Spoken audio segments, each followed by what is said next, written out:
Most important प्रकाश के बारे में जानेंगे और इससे बनने वाले प्रश्न को भी समझेंगे। देखिए, प्रकाश विद्युत या ऊष्मा की तरह ऊर्जा का ही एक रूप है। यह वह ऊर्जा है जो विकिरण ऊर्जा के रूप में गतिमान है।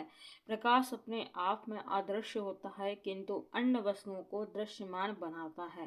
प्रकाश एक सीधी रेखा में संचरित होता है।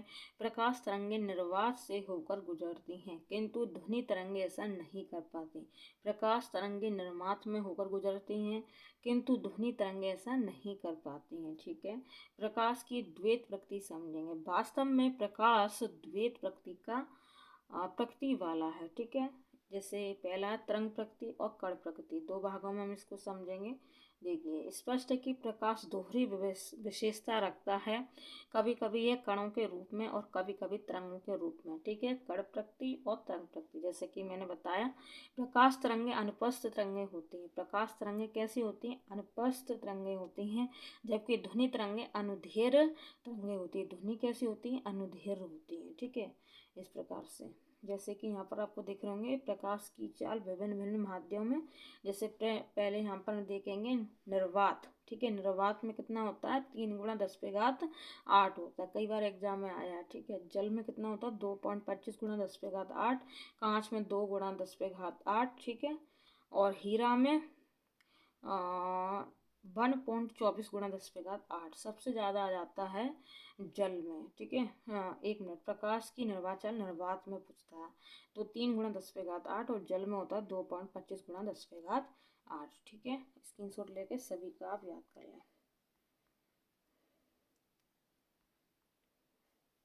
ये मैंने इतना बता दिया सबसे ज़्यादा। हम प्रश्न उस पर ही हल करेंगे, तब आपको अच्छे से समझ में आ जाएंगे। देखिए, पहला प्रश्न है, निम्न में से किस विकिरण में ऊर्जा का प्रति क्वांटम सर्वाधिक होगा?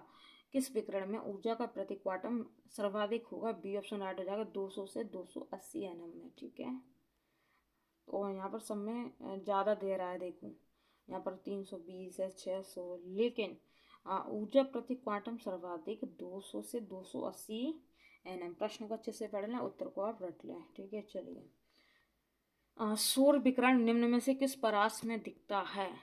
बी ऑप्शन राइट हो जाएगा, 400 से 700 nm में। ठीक है, पृथ्वी पर आने वाले सौर विकिरण का परास 100 नैनोमीटर से 10 × 6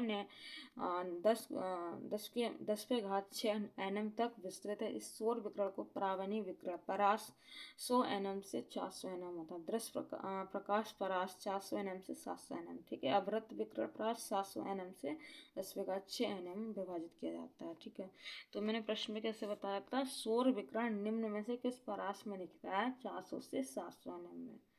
ठीक है, दृश्य प्रकाश का धैर्यमान प्रसार होता है, डी ऑप्शन, 390 से 780 nm के बीच। दृश्य स्पेक्ट्रम के तरंगदैर्घ्य की सीमा है, तरंगदैर्घ्य की सीमा है 39 एंगस्ट्रॉम से 7600 एंगस्ट्रॉम। बी ऑप्शन राइट हो जाएगा।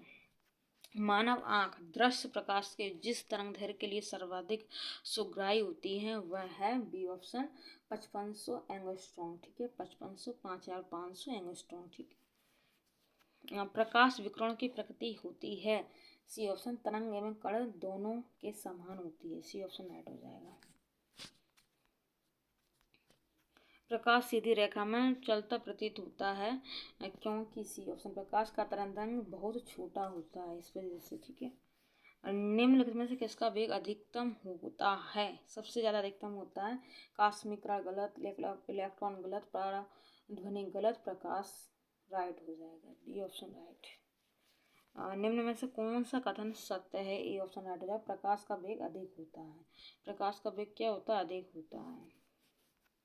प्रकाश का शून्यावकाश में वेग अनुमानित है, बी ऑप्शन राइट होगा, 3 × 10⁸ मीटर प्रति सेकेंड। ठीक है, बी ऑप्शन राइट हो जाएगा। प्रकाश की गति किसके बीच से जाते हुए न्यूनतम होगी? न्यूनतम हो जाएगी, ए ऑप्शन, कांच से जाते हुए न्यूनतम हो जाएगी। ठीक है, हवा में प्रकाश की चाल निर्भर करती है, तो यहाँ पर स्टार लगा, ये वाला प्रश्न समझ में नहीं आएगा। सूर्य के प्रकाश को धरती की सतह पर पहुँचने में लगने वाला समय लगभग कितना है? आप लोग अच्छे से जानते हैं, सी ऑप्शन राइट हो जाएगा, 8.5 मिनट लगता है। ठीक है, एक बार इस प्रश्न की व्याख्या देख लेते हैं। सूर्य के प्रकाश को पृथ्वी की सतह तक पहुंचने में 499 सेकंड लगते हैं, जिससे मिनट में बदलने पर 8.3 मिनट लगेंगे। ठीक है, 8.3 मिनट लग जाएंगे। और सेकंड की बात करें तो 499 सेकंड लगती हैं। ठीक है, सूर्य से पृथ्वी तक प्रकाश के पहुंचने में लगा समय कितना होगा, मैंने अभी बताया था 8 मिनट, 8.4 मिनट भी बोल सकते हैं। ठीक है, सूर्य का प्रकाश पृथ्वी पर पहुंचता है, अभी बताया था सी ऑप्शन 8 मिनट में।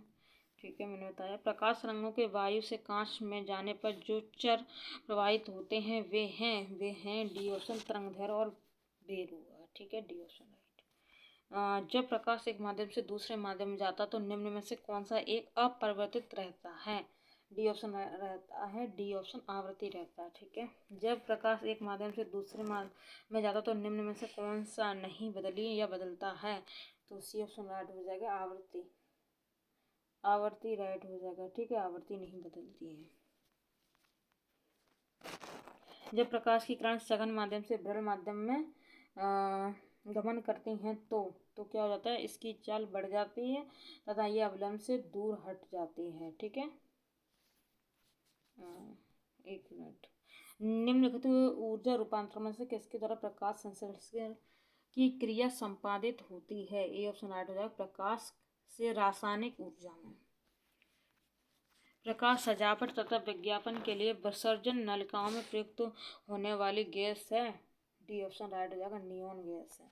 ठीक है, नियोन गैस विसर्जन लैंप एवं ट्यूब होता था प्रतिदीप्ति बल्ब में भरी जाती है। साबुन के पतले झाग में चमकदार रंगों का भरना किस परिघटना का परिणाम है, ए ऑप्शन राइट हो जाएगा, बहुलित परावर्तन और व्यतिकरण का। ठीक है, बहुलित परावर्तन और व्यतिकरण का। इधर देखूंगा, पूर्ण आंतरिक परावर्तन होता है जब प्रकाश जाता है हीरे से कांच में, हीरे से कांच में जाता है, ये ऑप्शन राइट हो जाएगा। ठीक है, प्रकाश तंतु जिस सिद्धांत पर काम करता है वह सिद्धांत है, ए ऑप्शन पूर्ण आवांतरक या आंतरिक परावर्तन, पूर्ण आवांतर परावर्तन या पूर्ण आंतरिक परावर्तन। ठीक है, ये ऑप्शन राइट हो जाएगा। प्रकाश ऊर्जा का ऑप्टिकल फाइबर में संरक्षण निम्नलिखित घटना के अनुप्रयोग द्वारा किया जाता है, ए ऑप्शन पूर्ण आंतरिक परावर्तन कर है। ठीक है, निम्न में से किस परिघटना का उपयोग ऑप्टिकल फाइबर में किया जाता है, सी ऑप्शन पूर्ण आंतरिक परावर्तन का, ऑप्टिकल फाइबर में। ठीक है, आगे देखिए, तंतु प्रकाशीय संचारण संकेत किस रूप में प्रवाहित होता है, ए ऑप्शन प्रकाश तरंग में। मरीजों के पेट के अंदर का परीक्षण करने हेतु डॉक्टर द्वारा प्रयुक्त एंडोस्कोप निम्नलिखित में से किस सिद्धांत पर कार्य करता है, डी ऑप्शन राइट हो जाएगा, प्रकाश का सकल आंतरिक परावर्तन पर, डी ऑप्शन राइट हो जाएगा। एक एंडोस्कोप है, एक एंडोस्कोप क्या है, एंडोस्कोप क्या है, डी ऑप्शन राइट हो जाएगा, एंडोस्कोप क्या है, इनमें से कोई नहीं होगा। ठीक है, डी ऑप्शन। बाकी इसकी हम व्याख्या देख लेंगे। एक एंडोस्कोप एक चिकित्सीय उपकरण है। ठीक है, इसे कैमरा का प्रकार कहना गलत होगा। इसमें एक लंबी पतली लचीली नली होती है जिसमें प्रकाश और एक वीडियो कैमरे की व्यवस्था होती है। इसका उपयोग चिकित्सक मानव शरीर के आंतरिक भागों का चित्र लेने के लिए करते हैं। ठीक है, मानव के जो आंतरिक भाग हैं उनको चित्र लेने के लिए किया जाता है। ठीक है, उनकी चित्र लेने के, इससे मानव के प्राकृतिक छिद्र जैसे मुंह, नाक इत्यादि के रास्ते शरीर में प्रवेश कराया जाता है। ठीक है, मृग मरीचिका का कारण है, डी ऑप्शन राइट हो जाएगा, प्रकाश का पूर्ण आंतरिक परावर्तन, डी ऑप्शन राइट। मरीचिका बनना उदाहरण है, सी ऑप्शन कुल आंतरिक परावर्तन का। ठीक है, मृग तृष्णा उदाहरण है, मृग तृष्णा उदाहरण है, बी ऑप्शन राइट हो जाएगा, पूर्ण आंतरिक परावर्तन का। ठीक है, निम्नलिखित प्राकृतिक तथ्यों पर विचार कीजिए, सी ऑप्शन राइट हो जाएगा, 1 और 3 स्थलीय तापन और प्रकाश अपवर्तन।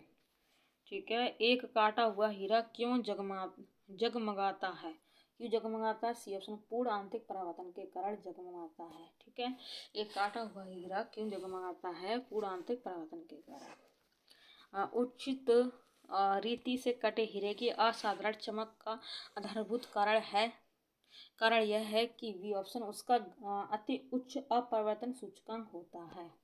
बी ऑप्शन राइट हो जाएगा। एक कटा हुआ हीरा जगमगाहट के साथ चमकता है, क्यों चमकता है? पूर्ण आंतरिक परावर्तन के कारण, ए ऑप्शन राइट हो जाएगा। एक कटा हुआ हीरा जगमगाहट मैंने बता दिया।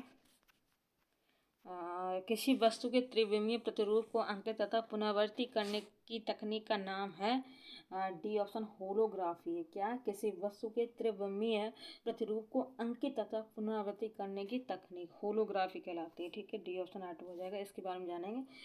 होलोग्राफी वह तकनीक है जिसमें लेजर किरणों द्वारा की गई फोटोग्राफी से किसी वस्तु का त्रिआयामी चित्र बनाया जाता है। होलोग्राफी ध्वनि प्रकाश या किसी भी तरंग के साथ कार्य कर सकते। होलोग्राफी का बहुत उपयोग अभिलेखों को संचित करने तथा माइक्रोफिल्म में किया जाता है। इसका उपयोग करके वास्तविक त्रिआयामी चलचित्र भी तैयार किए जाते हैं। त्रिविमीय चित्र लेने के लिए निम्न में से किसका प्रयोग करते हैं? बी ऑप्शन होलोग्राफी का। एक इलेक्ट्रॉनिक पुंज को फास्फोरस कोटेड पर्दे पर फोकस कर प्रतिबिंबों को पर्दे पर जनित करना कहलाता है, सी ऑप्शन कहलाता है। रोस्टर स्कैन कहलाता है, सी ऑप्शन राइट हो जाएगा। क्या कहलाता है? रोस्टर स्कैन कहलाता है। ठीक है, सी ऑप्शन हो जाएगा राइट। और इसके बारे में और जानेंगे। देखिए, रोस्टर स्कैन का प्रयोग CRT cathode ray tube monitor में होता है। इसमें इलेक्ट्रॉन गन के द्वारा इलेक्ट्रॉन पुंज को प्रक्षेपित किया जाता है। रमन प्रभाग का प्रकाश की उन किरणों से संबंधित जो आर पार जाती हैं, सभी पारदर्शी माध्यम में जाती है। ठीक है, डी ऑप्शन राइट हो जाएगा आपका। ध्वनि के पुनरुत्पाद के लिए CD compact disc audio player में प्रयुक्त होता है, सी ऑप्शन। लेजर बीम प्रयोग होता है, सी ऑप्शन राइट हो जाएगा। ठीक है, सी ऑप्शन क्या हो जाएगा? राइट हो जाएगा, C option laser beam. CD player में प्रयुक्त लेंस परावैंगनी लेंस प्रकाश को उत्सर्जित करता है, जो CD की चमकदार सतह से परावर्तित होकर ध्वनि उत्पन्न करता है। और जब एक CD ऑडियो एवं वीडियो प्रणाली में प्रयुक्त होने वाली कॉम्पैक्ट डिस्क सूर्य के प्रकाश में देखी जाती है तो इन धनुष के समान रंग दिखाई पड़ते हैं। इसकी व्याख्या की जाती है, ए ऑप्शन, परावर्तन एवं विवर्तन की परिघटनाओं के आधार पर, ए ऑप्शन राइट हो जाएगा। निम्नलिखित कथनों पर विचार करने पड़ेंगे और यहाँ पर आपका आंसर हो जाएगा डी। 3 और 4 हम यहाँ पर समझेंगे। 3 और 4, रेडियो तरंगें द्रुतगामी दोलायमान विद्युत धाराओं से उत्पन्न होता, सही है। अति चलन वाहनों का पता लगाने के लिए पुलिस डॉपलर के परावर्ती रेडियो तरंगें का प्रभाव उपयोग करती हैं, बिल्कुल सही है। ठीक है। दूरदर्शन के संकेत अब निश्चित दूरी के बाद नहीं मिल सकते, क्योंकि पृथ्वी की सतह वक्राकार है। ठीक है। दूरदर्शन प्रसारण में श्रव्य संकेतों का प्रेषण करने के लिए प्रयुक्त तकनीक है, कौन सी तकनीक है? बी ऑप्शन, आवर्ती मार्डुलन तकनीक है। ठीक है, आवर्ती मार्डुलन।